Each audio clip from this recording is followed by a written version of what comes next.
AP రాజకీయాల్లో YCP పాత్ర ఏంటి అంటే చాలా రకాలైన చర్చలు సాగుతున్నాయి. జగన్ మళ్ళీ జనంలోకి వస్తారు అని అంటున్నారు. అలాగే పార్టీ నేతలు యాక్టివ్ అవుతారు అని కూడా చెబుతున్నారు.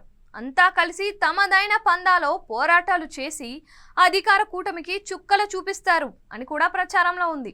అయితే వైసీపీ అధినాయకత్వం తీరు చూస్తే మాత్రం ఫుల్ సైలెంట్ గానే ఉండాలని ఆలోచిస్తుంది అని టాకు.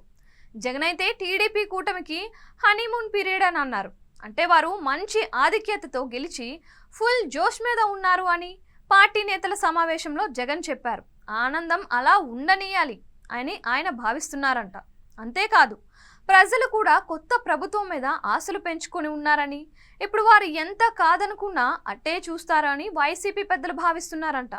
తాము భారీగా సీట్లు ఇచ్చి అధికారంలోకి తెచ్చిన ప్రభుత్వం ఏం చేస్తోంది అన్నది ప్రజలకు ఆసక్తితో పాటు ఆతృత కూడా ఉంటుంది అని అన్నారు. అందువల్ల ఈ టైంలో పోరాటాలు చేసినా అధికార పార్టీ మీద ఎంత విమర్శలు చేసినా పెద్దగా ఎక్కదు సరికదా. జనాలు సైతం పట్టించుకోరు అని, అందుకే వీలైనంత ఎక్కువ టైం ఇవ్వాలని వైసీపీ అధినాయకత్వం భావిస్తోందంట. కనీసంగా 6 నెలల నుంచి ఏడాది పాటు కూటమికి హనీమూన్ పీరియడ్గా టైం ఇవ్వడానికి వైసీపీ చూస్తోందంట. ఈలోగా టీడీపీ కూటమి పర్ఫార్మెన్స్ మీద జనాలకు ఒక అంచనా కలుగుతుందని, వారి అభిప్రాయం ఏంటో కూడా ఎంతో కొంత అర్థమవుతుందని వైసీపీ హైకమాండ్ భావిస్తోందట. జనాలు కూటమి ఇచ్చిన హామీలు సరిగ్గా అమలు చేయలేకపోయినా, లేదా తాము కోరుకున్నట్లుగా పాలన సాగకపోయినా అసంతృప్తి వ్యక్తం చేస్తారని, సరిగ్గా జనాలు మూడ్ పట్టుకుని ఫీల్డ్లోకి దిగితే ఏటవాలుగా రాజకీయం సాగిపోతుందని వైసీపీ అంచనా కడుతోంది.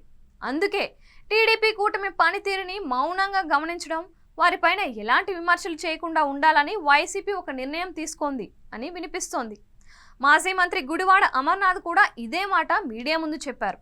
మేము కొన్నాళ్ల పాటు మౌనంగానే ఉండాలని అనుకున్నామని, అందువల్ల మమ్మల్ని మీరు కూడా ఏమీ అనొద్దు. మీకు ప్రజలు అధికారాన్ని ఇచ్చారు, ప్రజలకు మీరు ఏం చేయాలో చేసి చూపించండి అని కూటమి నేతలకు సూచనలు ఇచ్చారు. మరోవైపు చూస్తే జగన్ ఎప్పుడు బయటకు వస్తారు అంటే దాని మీద రకరకాలైన ప్రచారం సాగుతోంది.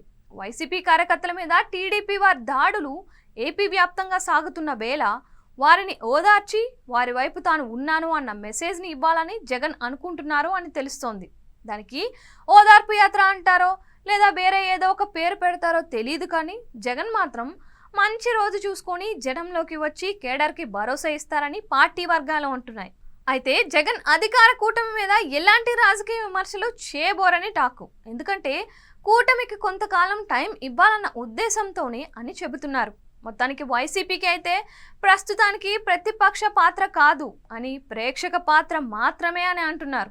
మరి అసెంబ్లీకి వైసీపీ తరపున ఎమ్మెల్యేలు హాజరవుతారా, జగన్ వెళ్తారా అంటే అది కూడా డౌట్గానే కనిపిస్తోంది. వైసీపీ వరకు చూస్తే అసెంబ్లీ కంటే శాసన మండలి మీదనే ఫోకస్ ఎక్కువగా పెట్టింది. అధికార పార్టీ ప్రవేశపెట్టే బిల్లులను అక్కడ అడ్డుకోవాలని చూస్తున్నారు. మొత్తానికి వైసీపీ యాక్షన్ స్టార్ట్ అయ్యేది ఎప్పుడు అంటే క్యాలెండర్లో ఇయర్ తిరగాల్సిందే. చూడాలి మరి వైసీపీ స్ట్రాటజీ మంచిదేనా, అది వర్కౌట్ అవుతుందా, లేక వైసీపీ మౌనాన్ని భగ్నం చేసే విధంగా కూటమి రాజకీయ దూకుడు ఉంటుందా అన్నది.